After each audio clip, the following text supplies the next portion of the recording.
خواجہ حسن نظامی 1878 سے 1955 خواجہ حسن نظامی دہلی کے ایک معزز خاندان کے فرد تھے۔ ان کا بچپن تنگ دستی میں گزرا، لیکن اپنی ذاتی کوششوں سے انہوں نے بہت جلد ترقی کی۔ وہ خواجہ حضرت نظام الدین اولیاء کے عاشقوں میں سے تھے۔ اس عشق و محبت کے اثرات ان کی تحریروں میں نمایاں نظر آتے ہیں۔ اردو زبان و ادب میں ان کا مرتبہ بلند ہے۔ انہیں مسحور فطرت کے لقب سے یاد کیا جاتا ہے۔ انہوں نے کئی کتابیں لکھی، جن میں غدر دہلی کے افسانے اور سے پارۂ دل کافی مشہور ہیں۔ ان کے مضامین کی خصوصیت یہ ہے کہ ان میں سے اکثر نہایت ہی معمولی چیزوں پر لکھے گئے تھے، لیکن خواجہ صاحب نے بات میں سے بات پیدا کر کے اس چھوٹی چھوٹی چیزوں سے جو مطالب نکالے ہیں وہ بڑے سبق آموز ہیں۔ خواجہ صاحب لکھنے کا ایک مخصوص انداز ہے۔ اوس برسات کے موسم میں کوئی ٹھنڈی ہوا کے جھونکے کا خواستگار ہے۔ کسی کو اودھی اودھی کالی کالی گھٹائیں پسند ہیں، کسی کا دل بادلوں کی کڑک اور بجلی کی چمک سے مست ہو جاتا ہے۔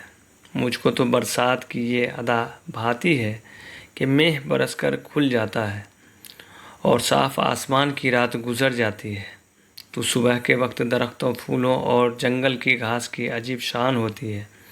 اوس کے قطرے پھولوں کی پتیوں پر ایسے چپ چاپ نظر آتے ہیں جیسے رات کو آسمان کے تارے تھے۔ کیا خبر ہے کہ رات کے وقت تارے ٹوٹ پڑے ہوں گے اور یہ انہی کی گل افشانیاں ہوں۔ کہتے ہیں کہ اوس میں سونا، اوس میں پھرنا جسم انسان کے لیے مضر ہے۔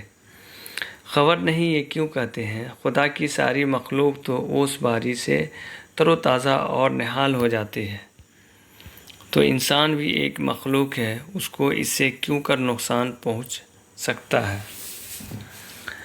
یہ تو سائنس والے بتائیں گے کہ اوس کیا چیز ہے، کہاں سے آتی ہے، کیوں آتی ہے۔ فقیر تو اتنا جانتا ہے کہ اوس قدرت ربانی کا عجیب و غریب جلوہ ہے۔ جس کی آنکھ سویرے بیدار ہونے کے عادی ہیں، وہ صبح وقت سورج نکلنے سے پہلے اوس میں ذات الہی کے ہزاروں جلووں کا مشاہدہ کرتے ہیں۔ ایک شخص کو دیکھا کہ باغ میں جوہی کے پھولوں کے پاس جھکا ہوا کچھ دیکھ رہا تھا اور ایسا مستغرق تھا کہ دنیا و ما فیہا کی خبر نہیں۔ در حقیقت جوہی کے پھول پر اوس کا انداز قیامت کا ہوتا ہے۔ چھوٹا پھول، نازک پتیاں اور اس کے پر اوس کی ننھی ننھی بوندیں، حس و حرکت کرنے والے دل کے لیے محشر سے کم نہیں۔ اوس کی عمر بہت تھوڑی ہے، رات کو پیدا ہوتی ہے اور سورج نکلتے وقت مر جاتی ہے۔ اوس کی سیرابی باران رحمت کی طرح ہر شخص، عام، چھوٹے بڑے، اونچے نیچے کے لیے یکساں مفید ہے، مگر مہ سورج کا مقابلہ کرتا ہے، بادلوں کے لشکر لاتا ہے تو آفتاب کو پوشیدہ ہونا پڑتا ہے، مگر اوس بیچاری بڑی ڈرپوک صلح کل ہے۔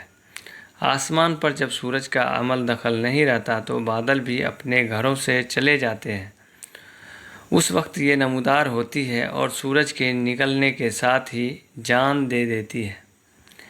انسان اگر یہ شکایت کرے تو حق بجانب ہے کہ اوس تمام در و دیوار کو، شجر و حجر کو ترک کر دیتی ہے، مگر کسی پیاسی زبان کی تشنگی دور نہیں کر سکتی۔